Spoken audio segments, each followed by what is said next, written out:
dituntun untuk memahami rancangan Tuhan bagi kehidupan dan pertumbuhan iman kami. Inilah doa kami dalam nama Yesus Kristus kami berdoa. Amin. Saudara-saudara, sahabatku yang dikasihi oleh Tuhan, sebagaimana saya sebutkan, judulnya peperangan rohani yang saya dasarkan pada Kitab Wahyu pasal yang ke-6, yang merupakan pelajaran lanjutan yang kita sudah awali sejak menguraikan dan membaca merenungkan pada pasal-pasal pertama dari Kitab Wahyu. Saudaraku, pada pekan ini kita masih melewati sebuah peperangan dengan COVID-19 ya, oleh karena rupanya masih menggaung sehingga banyak orang harus waspada dalam berbagai kegiatan, sementara sekolah masih harus berada di rumah mengikuti ujian, bahkan anak-anak demikian juga yang bekerja harus mengurangi kegiatan di kantor yang terlalu berkerumun ya. Tetapi kita bersyukur Tuhan masih melihara kita dan mencukupkan kita, terlebih masih menghindarkan kita dari gejala-gejala yang parah. Dan kita terus berdoa agar pandemi ini segera berakhir. Saudaraku, mari kita renungkan firman Tuhan dari Kitab Wahyu pasal yang ke-6. Maka aku melihat anak domba itu membuka yang pertama dari ketujuh meterai itu, dan aku mendengar yang pertama dari keempat makhluk itu berkata dengan suara bagaikan bunyi guru, "Mari!"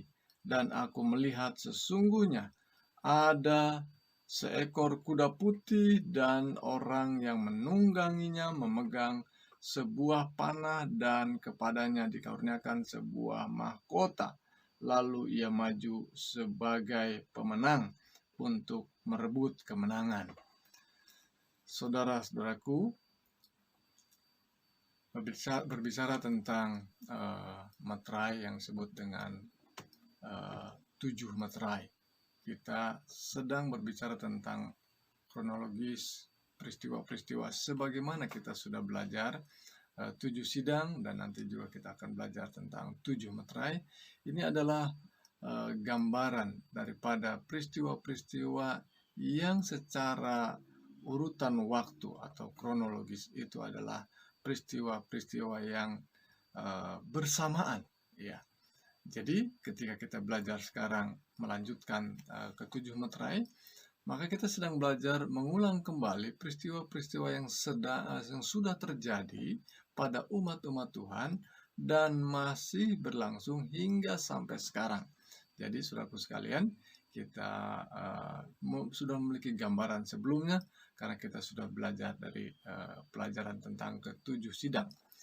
Dan pada sahabat pagi ini kita baru belajar dari ke-4 meterai saja dulu. Ya, sebagaimana kita sudah belajar dari pasal yang ke-4, pasal yang ke-5 tentang bagaimana pergumulan daripada warga sorga melihat ada satu gulungan, sebuah gulungan kitab yang tidak bisa dibuka, dan rasanya mereka menjadi sesuatu yang sangat menyedihkan. Mereka menangis karena tidak ada yang sanggup membuka meterai itu. Namun rupanya seorang yang telah tersembelih, dan kita sudah mengidentifikasi bahwa dia adalah Yesus Kristus, anak domba yang tersembelih yang dapat membuka meterai-meterai itu, karena itu adalah buku kitab keselamatan. Sehingga penting sekali untuk memikirkan keselamatan seluruh dunia, dan hanya anak domba yang dapat membukanya, yang dapat sanggup menyelamatkannya sesungguhnya. Baik saudaraku sekalian, kita sudah membaca tadi renungan 2 ayat pertama dari kitab Wahyu pasal yang ke-6, yaitu meterai yang pertama ya. Meterai yang pertama itu menyebutkan ada kuda putih ya. Dan ini adalah sebagai gambaran daripada sebagaimana juga kuda biasa digunakan dalam peperangan pada waktu itu ya. Mungkin sampai sekarang pun merupakan gambaran bagaimana orang berperang menggunakan tunggangan kuda ya. Kalau sekarang barangkali menggunakan mobil yang lebih canggih, ya, bahkan mungkin mobil yang tahan api dan tahan tembakan seperti tank-tank. Tapi dulu masih menggunakan apa? Kuda. Inilah sebuah peperangan. Ya, itu sebabnya saya membuat judul ini sebuah peperangan rohani. Jadi sejak hadirnya gereja atau umat Tuhan di awal-awal pergerakan gereja, ketika Kristus meninggalkan dunia ini, gereja terus bertumbuh dalam berbagai tantangan dan mereka terus berperang dalam peperangan rohani. Ya, tidak ada peperangan yang menggunakan senjata. Ya, umat Tuhan tidak diperintahkan dalam peperangan seperti itu. Tetapi ini gambaran kuda putih dan selanjutnya beberapa kuda dengan warna yang lain, gambaran daripada perjuangan peperangan rohani umat-umat Tuhan. Dan sebagaimana kita belajar dari ketujuh sidang, dan sidang pertama atau jemaat pertama itu merupakan jemaat yang masih murni pengajarannya, masih murni, imannya masih sangat tulus, ya, dan orang-orangnya yang terpanggil untuk menjadi bagian daripada umat Tuhan begitu murni dan tulus untuk rindu melayani, membagikan firman Tuhan dan mengajak orang turut percaya kepada keselamatan di dalam Yesus Kristus.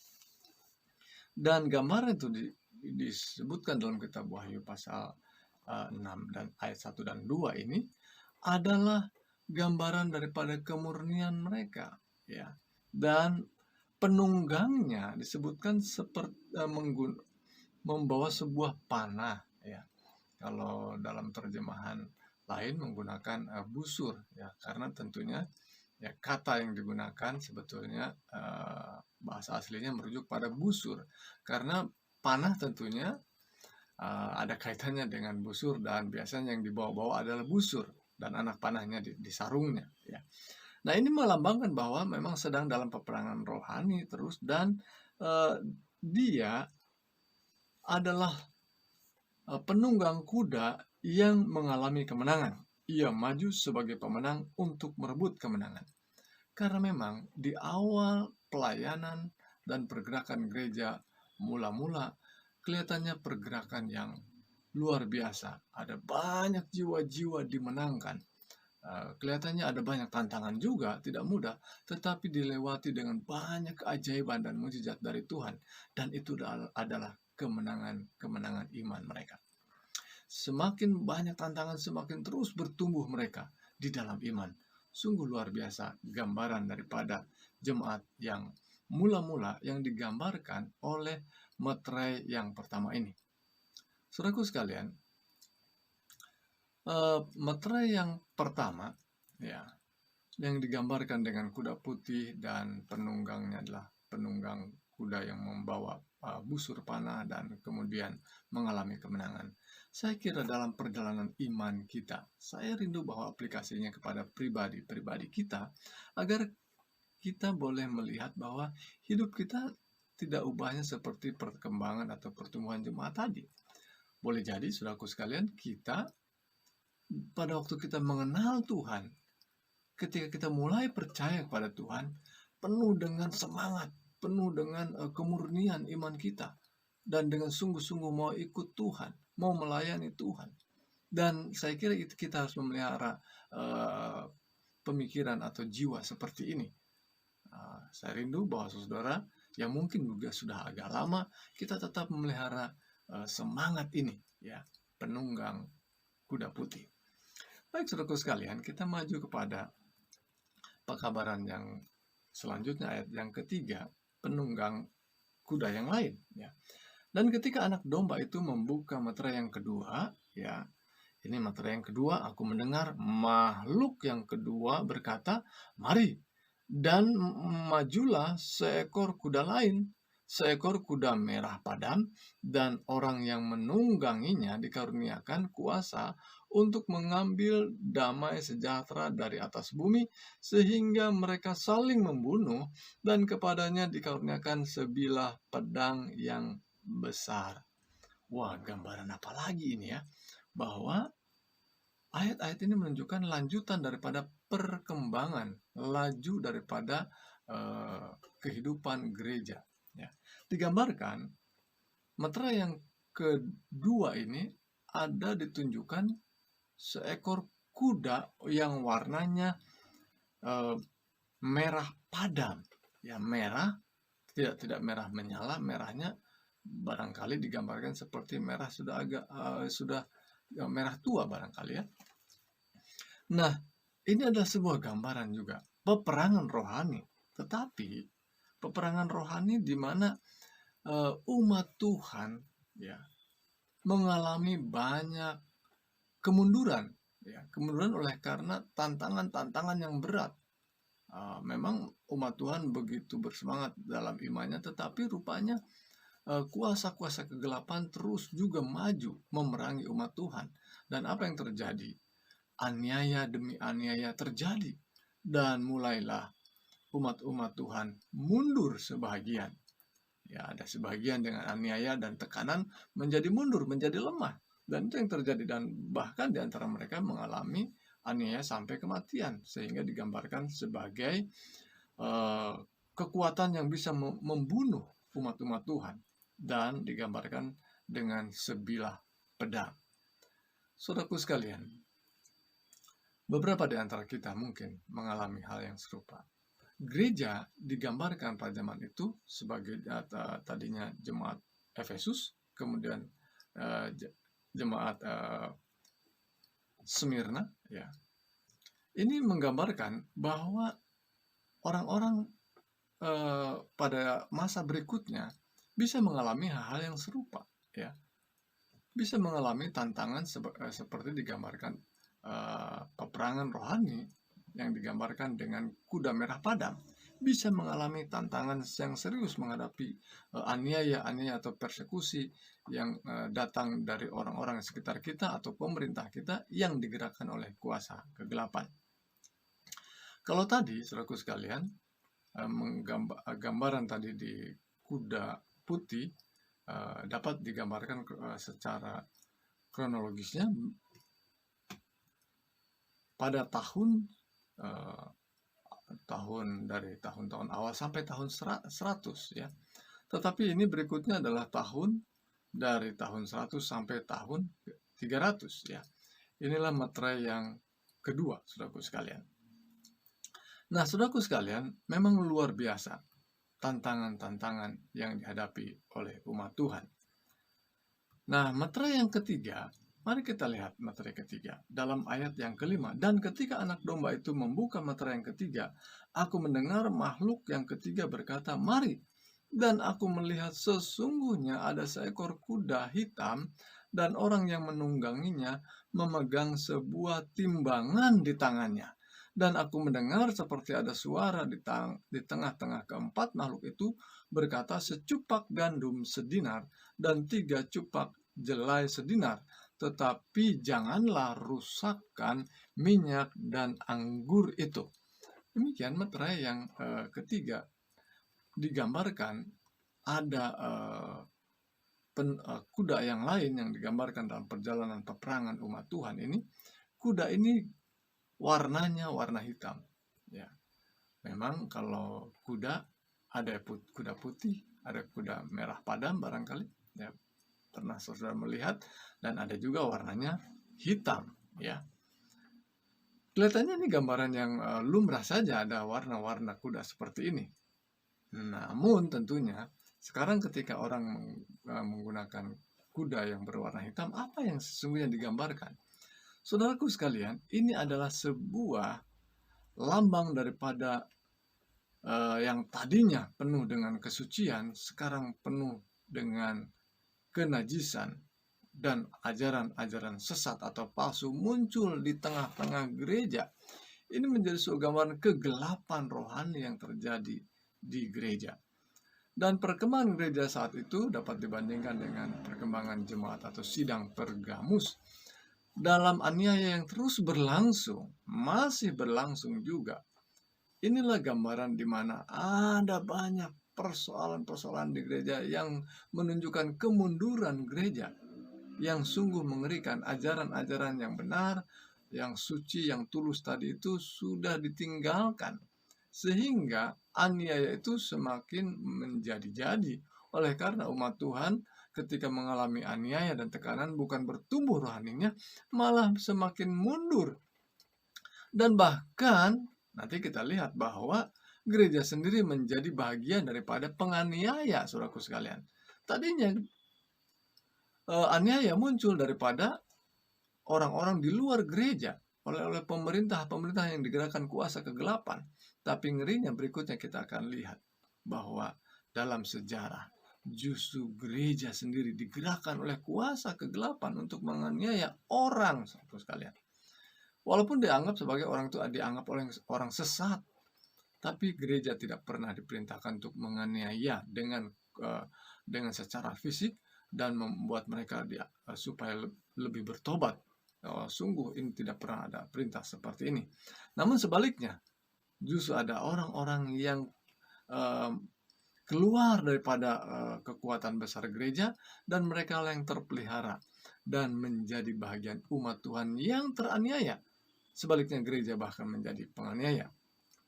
Saudaraku sekalian, ini mulai awal daripada pergerakan gereja yang sungguh mengerikan. Dan saudaraku sekalian, penunggang kuda itu digambarkan sebagai penunggang yang membawa timbangan. Umat Tuhan, ya, umat Tuhan sendiri yang ditimbangnya.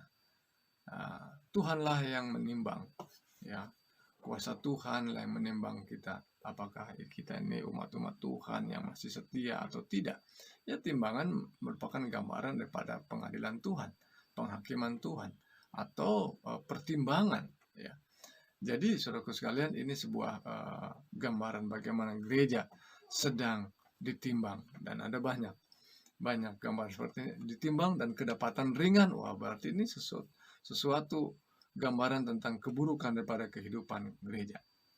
Baik, saudaraku sekalian, ngerinya pada zaman itu sampai digambarkan gereja kita dalam perkembangan peperangan iman itu bahkan semakin memburuk, ya.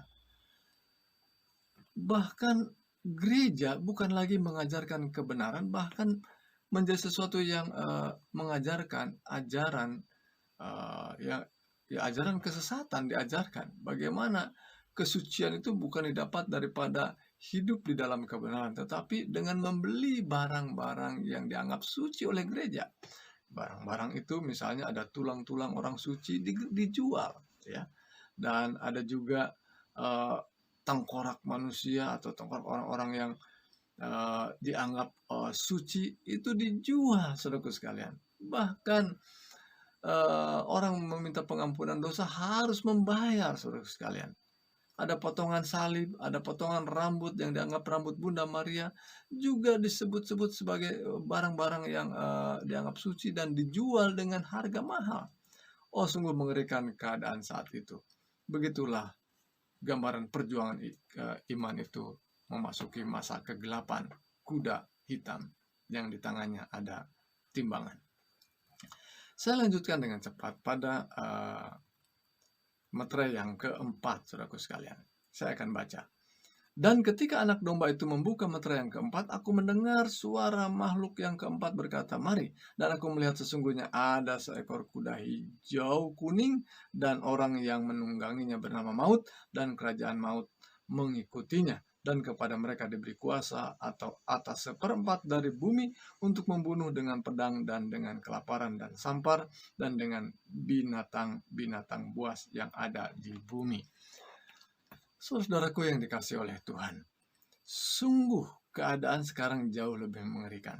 Lihat, kuda tadi ada kuda putih, kuda merah padam, kuda hitam, dan sekarang kuda yang agak menarik warnanya hijau kuning. Kalau hijau kuning seperti gambaran jeruk kelihatannya, ya. Tapi ini gambaran yang lebih tepatnya pada mungkin warna itu namanya memberi warna tidak terlalu jelas, saudaraku sekalian. Tapi kata aslinya merujuk pada warna hijau dengan kepucat-pucatan abu-abu. Nah, ini maksudnya, saudaraku sekalian, gambaran bahwa umat Tuhan hampir mati, saudaraku sekalian. Peperangan itu hampir mati, ya. Pucat, sebagaimana digambarkan kerajaan penunggangnya kerajaan maut, ya, maut dan kerajaan maut.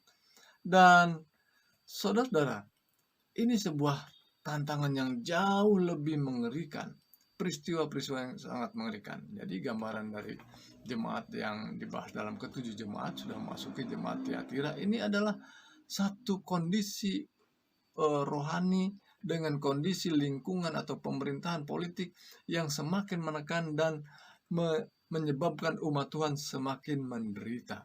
Sekalipun saudaraku sekalian, masih ada umat-umat Tuhan yang masih setia, tapi semakin sedikit. Lebih banyak umat-umat Tuhan yang digambarkan di sini sebagai umat-umat yang ya sudah sekarat, saudaraku sekalian. Ya.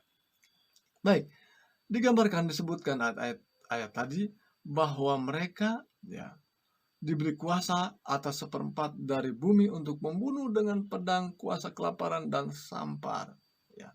Ngerinya, gambaran ini saudaraku sekalian adalah kuasa gereja pada saat itu justru seolah-olah mendapat kuasa dari Tuhan untuk membinasakan, menganiaya, menyiksa orang-orang yang dianggap bidat, ya. Jadi aniaya yang dilakukan tadinya oleh orang-orang kekaisaran Roma, ya, oleh pemerintahan, tetapi sekarang dilakukan oleh gereja yang melakukannya. Jadi saudaraku sekalian, kalau saudara mendengar bahwa cerita ini cerita yang baru, saudara coba teliti dalam sejarah, siapa gereja yang mana yang dimaksudkan. Tentu belum ada gereja yang mana-mana, hanya ada satu gereja, ya, gereja yang semakin besar, tetapi saat yang sama gereja itu menciptakan gereja-gereja yang lain oleh karena tidak sanggup lagi mengikuti ajaran yang mengikuti kesesatan dalam gereja. Dan gereja menganggap gereja yang benar sehingga menganiaya dan merasa dibenarkan untuk melakukan aniaya kepada mereka yang tidak sejalan. Gereja pernah melakukan hal itu, saudaraku sekalian, dan berhati-hatilah bila mana sekarang ini terjadi seperti itu. Tadinya kita seperti perjalanan iman kita tadi. Awalnya kita memiliki iman yang semangat penuh dengan kesucian, kemurnian, tapi di tengah jalan ada banyak aniaya-aniaya dan kita mungkin semakin murung. Tetapi saat yang sama, perjalanan iman kita itu seolah semakin menyadari inilah yang benar, dan bahkan kita ketika kita melakukan kesalahan, kita merasa didukung oleh kebenaran firman Tuhan untuk melakukan kesalahan. Itu mengerikan sekali, saudara.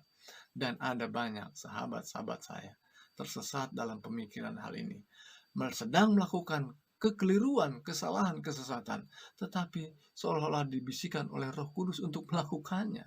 Ini sungguh mengerikan. Jadi saudaraku sekalian, amaran-amaran firman Tuhan menjadi teguran yang keras buat kita. Dan saya rindu perenungan firman Tuhan ini dalam melihat materai-materai yang dibukakan oleh Allah melalui kuasa darah Kristus boleh membukakan pemikiran kita. Dan nanti kita akan lanjutkan pada materai yang kelima, keenam, dan ketujuh. Saudaraku, demikian Tuhan Yesus kiranya memberkati dan mempertumbuh iman kita. Mari kita berdoa. Bapa yang bertahta dalam kerajaan surga, kami ucap syukur untuk firman Tuhan yang kami dapatkan melalui kitab Wahyu, bagaimana kami dibangunkan iman kami untuk melihat kembali kemurnian iman kami ketika kami percaya kepada Tuhan. Bapa, inilah kami sebagaimana kami ada. Kami rindu benar-benar dibangunkan iman kami dan kami dibangkitkan kembali Tuhan. Dan berkati bagi saudara kami yang mendengarkan siaran ini dan dalam keadaan lemah, Tuhan berkenan menguatkan, meneguhkan kembali. Bila mana beberapa di antara kami yang oleh karena sakit penyakit begitu lemah fisiknya, berkenan jamahan tangan Tuhan berikan kekuatan dan kepulihan. Inilah doa kami Bapa, kami mohon berkat dalam pergumulan kami dengan ucapan syukur karena kami berdoa hanya dalam nama Yesus Kristus, Tuhan dan Juru Selamat kami yang ajaib. Amin. Tuhan Yesus memberkati kita semua.